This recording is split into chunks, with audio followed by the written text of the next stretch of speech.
So now Rabbi Yisai, as we get, I want to get back into the same inyan in Drosha Hagodol, but an Oifanim that will bring us to some connection to the Haagodoh Take, the Haagodoh of Pesach. And before any Eigen Chedushim, Ina Hashem Liyadi, so a beautiful word from Rabbi Hagodol, the Belzer of Belz, the Hagodol Belzer, who goes on this Rosh, that you don't make a Shechionu on B'dikas Chometz, and because you shemech on this man on the B'dikas Shechionu of the first night of Pesach, at Kiddush of the first night of Pesach. Says Rabbi Hagodol, what's the reason for that? He says, he starts with the Chuvas Advaz, which is Stam Kedai to know. The Chuvas Advaz in Siman Tov Kuf Mem Vov was asked for the Makor of different dinim and chumras on Pesach, and he answers something you wouldn't expect of one of the Rishonim, but he says that despite the fact that in all the mitzvahs, this Pardes, Pshat Remes, Drush Soid, but in the mitzvahs of Chometz U'Matzah, he says, Al Korcheinu on Boim El Horemes. We have no choice, he says. We cannot escape the Remes when it comes to understanding the Isurim of Chometz. Mepnei Sha'Chometz, Remes, Le'etzahara, U'Matzah, Le'etzatov. And therefore, says the Radvaz, the Chumras of Bali Ro, Bali Motzei, and B'mashu, which the Torah tells us, and which Chazal tell us, is in order to be Meramez, you have to be Mevatel, Mevared, Yetzahara, down to the last Mashu, Bal Yeroi or Bal Yemotzei. Dr. Advaz, that's the only way to understand what Bir Chometz is, what B'dikas Chometz is. Dr. Hagodol from Belz. He says, when a Yid comes to be Boidik and Mevar Chometz, Mi Yochel Shechionu Lazman Hazeh, he says, you were ready Zoichet and Mevar the Chometz, which is Meramez and the Yetzahara, all the way, completely. Shechionu V'kimonu V'kimonu Lazman Hazeh. They'll say this. Mevar Gemen Chometz. You're finished. Nobody's holding there at that time, he says. Aber B'leilis Kaddish Chag, says the Belzerov. Comes the Rebbeinu Shalom, he takes a Yid and he lifts him up, L'madr Madrigosei. Ki Yaduar in his form says, the night of Pesach, the Heilige Nacht, is the time that we are lifted up beyond our own boundaries and limits. We're given matonis when Hashemayim Baruch Nis, if we're interested in that. Now a Yid can say, Shechionu v'kimonu v'giyonu lazman hazeh, and be koilel in that the mitzvah of Bir Chometz and of B'dikas Chometz, because you're thanking the Rebbeinu Shalom, Shechionu lazman hazeh, you were zoichet b'mevar the Chometz, which is Meramas Takid Rabbi Yetzahara. Therefore, Takir, the Shechionu goes back on B'dikas Chometz, but it can only be kolol l'mafreya when the Yid is standing on the night of Pesach. This Shechionu B'dikas Chometz is only possible in Afreya, explains the Belzerov. So that's a beautiful word. And that's a schus to share. A word from one of the Heilige Tzadikim. But now, let's go back to Pshutim Shal Dvorim. Pshutim Shal Dvorim Rosh. Chometz. Not only the Yetzahara.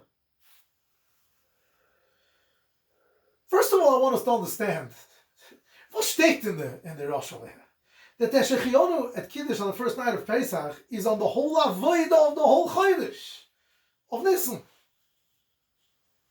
V'avadas Avodah Azoyis b'Chodesh Hazeh. Also on the whole Tkufa. Starting from Rosh Chodesh. Yochel me Rosh Chodesh. But there is an Avodah that starts from Rosh Chodesh. All the Achonis, all the cleaning, all the Bedika, whatever is done.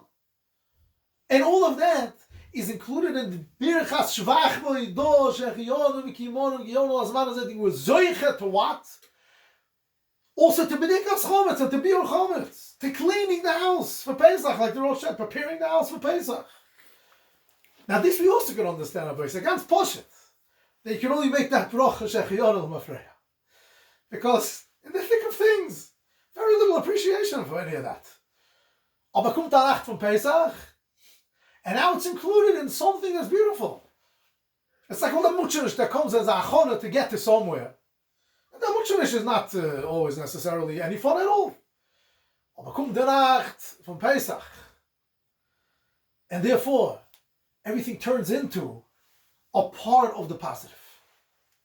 And now we can turn back and appreciate all the achonas we made for this night.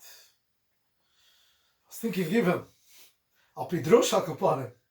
Even the ritual Steiner, He says, you're unhappy about B'dikas Chometz. You're not happy about it. You can't make a Shechayonu on it.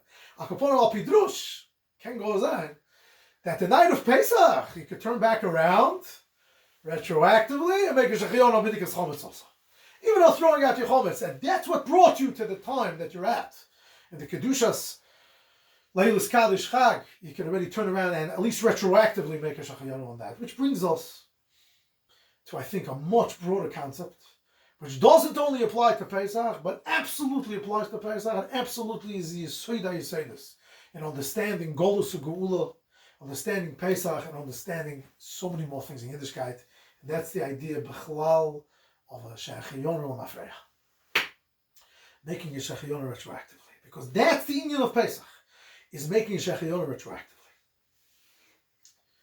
Now let's take it straight from the top. Steht in the Heilige Torah, in Parashas Shemos, Kasher ye'anu oisoi, ken yirbe v'chen yifretz. In proportion to the suffering, in proportion to the travails, ken yirbe v'chen yifretz. That's how much Klal Yisrael gained and grew. And as we see, therefore, somehow, there's a proportion that tells us that the more suffering, the more pleasure. The more pain, the more gain. And let's try to get some more understanding of that concept and of the background to it. And let's start with matzah. When we eat matzah on Chag HaMatzos, the Torah calls it lechem oini. What's lechem oini? Lechem oini means the bread of affliction. That's how it's officially translated into English. The bread of Yisurim. But the word oini, which we translate as affliction, which of course has to do with the word oni, poor person who suffers, was afflicted with poverty, and no question of that suffering. But the truth is, that is not the shayrish of that word. The word oini, which refers to suffering, that's not the original word. It originally comes from the word oine. Oine means to speak up.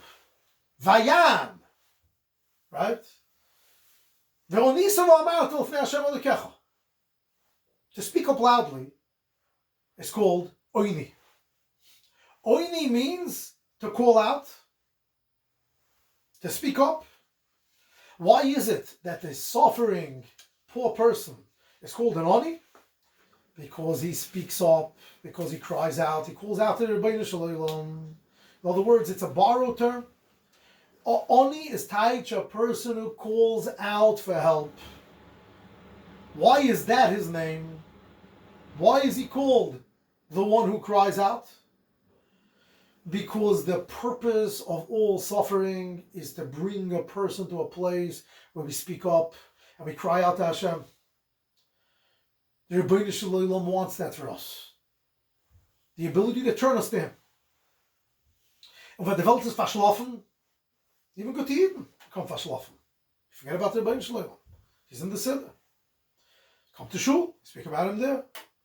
But the Rebbeinu Shalom says, Yishomer lecho, pen tishkach Hashem alikecha. And that's the real atzloch of a Yid. Nothing else. And therefore, when a person utilizes and takes advantage of the difficulties that he has, and he turns to the Rebbeinu Shalom and cries out to him, he then makes out of those tzoros something that had actual value. The Gemara tells us in Bava Basra that HaKadosh Baruch Hu oyev aniyim, the Rebbeinu Shalom loves aniyim. Why is that? Why is that? What's so great about aniyim? The answer is because an oni cries out to Hashem. And when an oni cries out to Hashem, he gains das, he gains emunah by crying out to Hashem. Like the Gemara says in Soita, Ani es dako, Hashem says.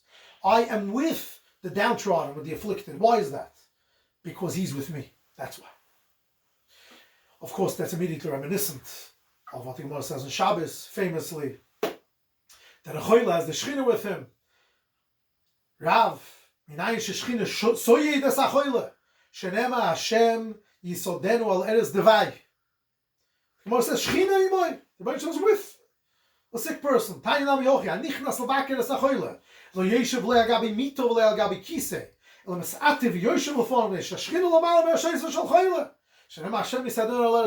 is that? It's not only because the Rebbe was holding his hand and giving him Siyata D'Shmaya and healing him. It's because the Rebbe was with him, he was with him. And the Chayla was with the Rebbe. And therefore, Kipshutoi, Lechem Oini, the bread of affliction, was talking the bread of affliction in Kipshutoi. It was the kind of food that causes somebody to call out their Rebbe. It wasn't leavened. It didn't have the taste of real bread. Because they were busy working.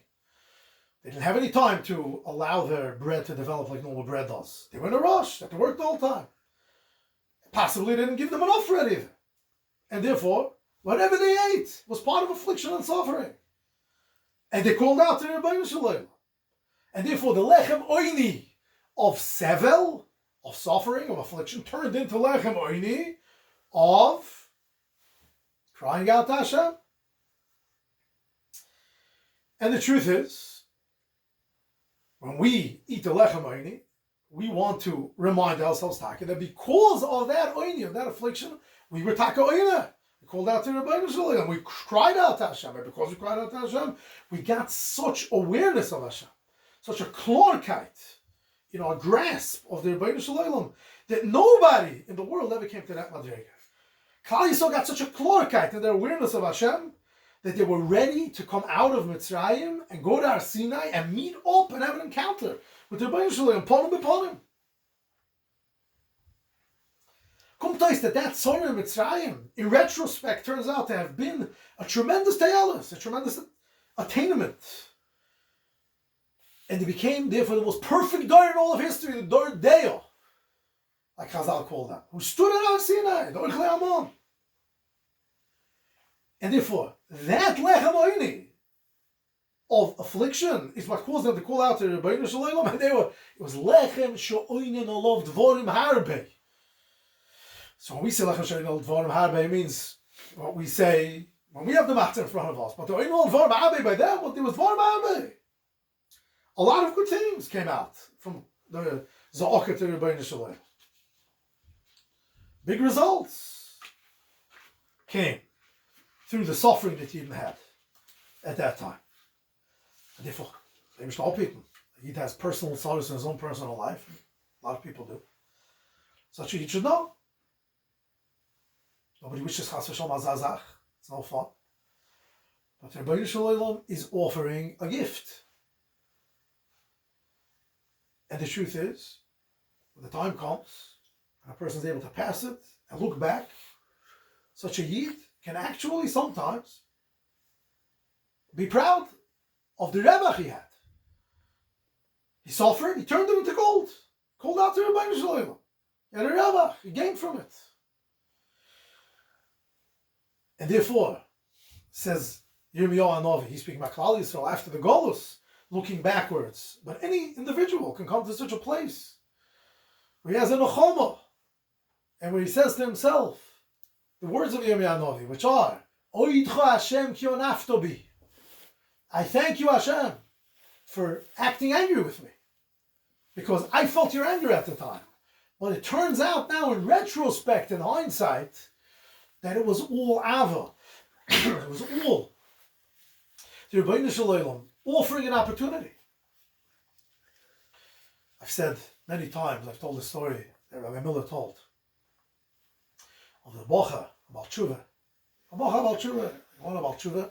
His parents were extremely unhappy. His mother was fine,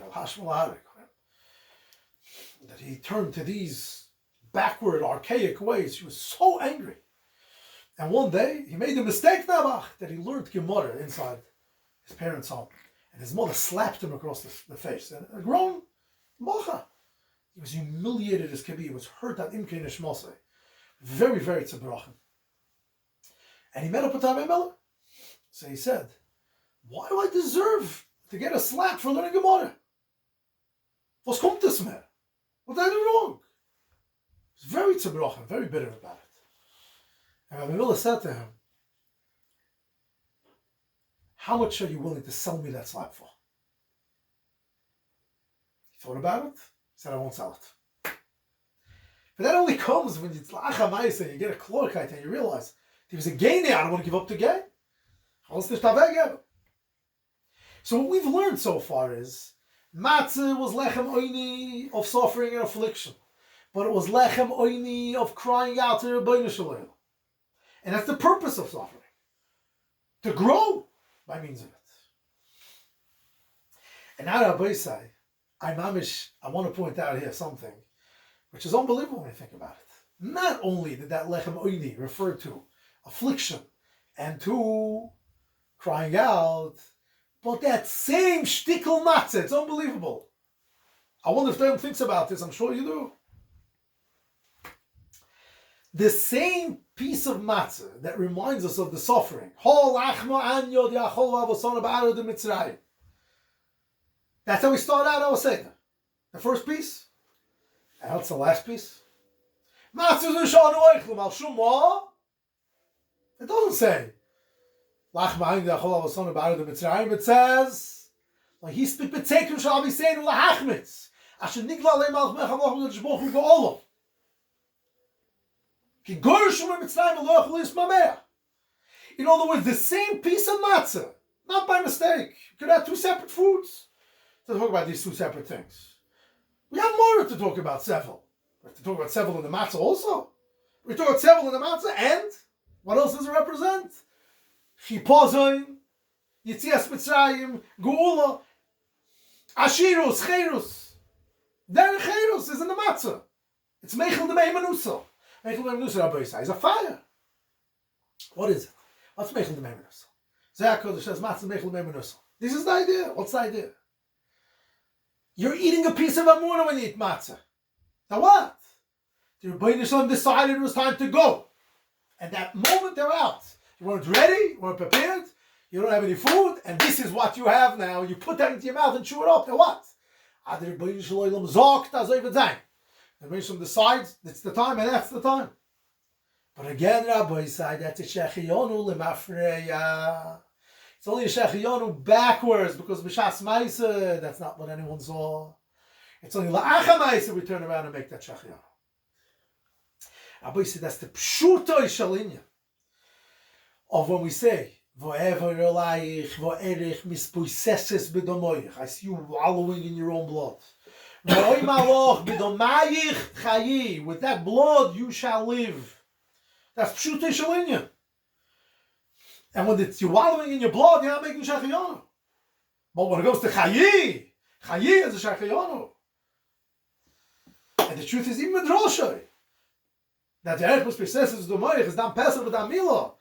These are both mitzvahs of suffering, of stretching yourself. In the case of Mila, kipshutai, the pile. Adults have to make a bris on themselves. And in the case of Korban Pesach, it was with danger, with a risk, with suffering, with struggling. But the chayi, that comes from that. From struggling through avodas Hashem and mitzvahs. Struggling through ruchnias, putting in koiches. But that chayi, the mai chayi, the shachiyonu, the mafreya.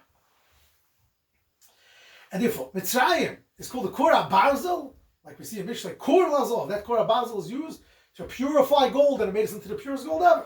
But only the mafreya and the result. And what happened, Taka? In Mitzrayim, the Rebbeinu Shalom sent Yaakov Avinu in advance. And Yaakov Avinu is taking his family down to Mitzrayim. They're going to Golus Mitzrayim officially right now. It's the step into Golus. Al tiro, the Rebbeinu Shalom says, Meirdo Mitzrayim, ki l'goy godoy la simcha sham. I'm going to make you into a great nation there. And that was Tarti Mashma. Right? Which means there was a plan in Mitzrayim. It wasn't like most people think, that it was only for Yisurim. It was the Korah Bazel. It was the cradle of Klal Yisrael. It was the place we were born. This is the way the Rebbeinu Shalom planned it. This is where we're going to become the Segula Mikol Ha'amim. And we became a Goy Godol, Beruchnius Ubegashmius, in that place. Part of how we grew Beruchnius in Mitzrayim was what the Pasuk says. V'atem yidatem es nefesh hager, kegerim yisam eretz Mitzrayim, the edelkeit of a Yid. The Rachmanim agoyim l'chsadim of a Yid. When did that happen? It happened in that Golus, in that Gehenim that Mitzrayim was. It's so interesting. It's not only Atim Datim Nefesh Hager, that's what the Pasuk is saying there. He knows how to treat a Ger, a stranger, a sojourner, because that's what you are. But also an Eved, a Yiddish slave, is called the Eved Ivri. What's that reminiscent of? In Mitzrayim, we were called Ivrim. La Yuchla Mitzrim Lechem, it's Ivrim Lechem. And so when we have a Yid who's a slave to us, we call him Eved Ivri. What does it do? It reminds us, our Sheba, the Mitzrayim. We should treat him differently as a result. We should feel differently towards him as a result. Don't forget who you are. Make sure to take out something from the suffering you have. And, of course, it reminds us also, the Torah tells you, treat your Eved Ivri well. Especially, we're told to treat Eved Ivri better than ourselves. What does that tell us? We're doing a pantomime of the Rebbeinu Shalom. We're acting out what the Rebbeinu Shalom did to us. We were the Avodim Ivriim and Mitzrayim. The Rebbeinu Shalom never forgot about us. He took care of us there. The truth is, the Shechionu we have on Golas Mitzrayim doesn't only go on our Ruchniistic growth, it goes even on the Gashmiistic growth of Klal Yisrael Mitzrayim, like I said. The cradle of Klal Yisrael, Begashmiis, Goy Godol, Asim Chashom, the Goy Godol that was promised to all the others. The Rebbeinu was telling Yaakov, it's happening in Mitzrayim. And why was that? That takes us a different piece of the Haagodoh. Aram Yoiv Davi. What's the response to that? I heard Mitzrayim. Has no pshat. I'll be pshutim. So it says in the Pasuk, Aram Yoiv Davi, I heard Mitzrayim.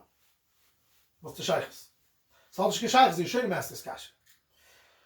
Aber pshat is, l'chayre, Pasha pshat seems to be that because Aram Yoiv Davi, that's why we heard Mitzrayim. Because Mitzrayim was the place where the Rebbeinu Shalom put us in a place where we could grow without having to be worried about Esau and his family, Lavan and his family, all the threats and all the haters that there were to Klal Yisrael. Klal Yisrael was protected in Mitzrayim in order to grow into a big nation over there in security.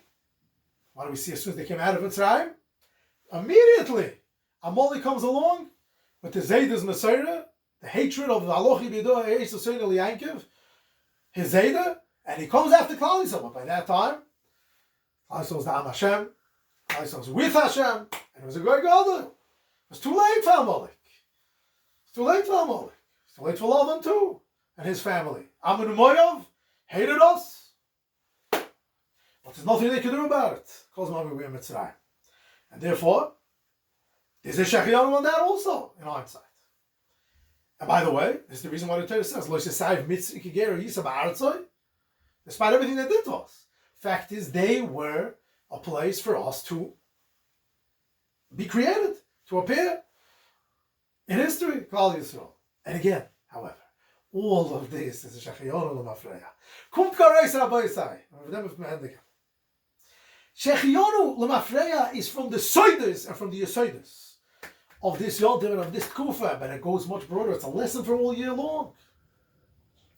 It's all about having our eyes open and being able to look backwards and thank the Rebbeinu Shalom for things which we didn't ask for, which we wouldn't have asked for.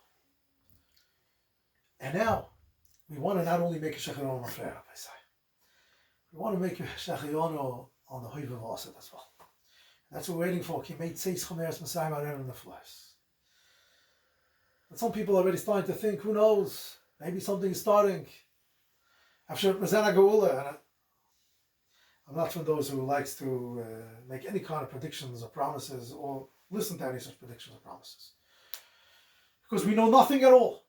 But we want to take in their munah. We want to take in their munah. Meichel de meimenuso. Ani ma'amim b'munah shalem b'bis HaMashiach. What does that mean? I believe and I know that he's coming each day? No, I don't know. I wait for him each day. I don't know when he's coming. That's the Rebbeinu Shalom's plan. Das weiß man nicht then. But to take in, to imagine what it would be like, it's unbelievable. You have Naïd stuck in Israel, they can't get out to Yontif because they canceled flights on them. So it's a Hagodol. Aber stellt sich vor, the first night of Pesach, Mashiach comes. What about the night before Pesach, Mashiach comes? And they're able to bring a Pesach, and all those Yidden are stuck there. They're going to be happy they didn't leave. I'm not saying it was all Shmach Shtadlis, because Kachim Kublani, we have to live waiting for Mashiach and believing in Mashiach, but we have to live natural lives until that happens. What do you think you're going to have to do at that time? All those flights that they canceled on the Yidden while they're trying to leave Eretz Yisrael. So they're going to have to call United and beg them for a refund. United will be calling them. United will put up on their website. Any Yid who before the Geula, we cancel a flight on them, please take the money from us now. We cannot uncooking our base. Start thinking, Visa to Geula. We can say Schomeres Mitzrayim, I read in the Floyers, and we look forward, Be'ez Hashem, to have a Freilich Yontiv, and to have Yeshuas and Besuras Torahs, and to the Geula Hashlema, to all Yidden everywhere, B'mehiru B'yomeinu Amen, a Freilich Pesach.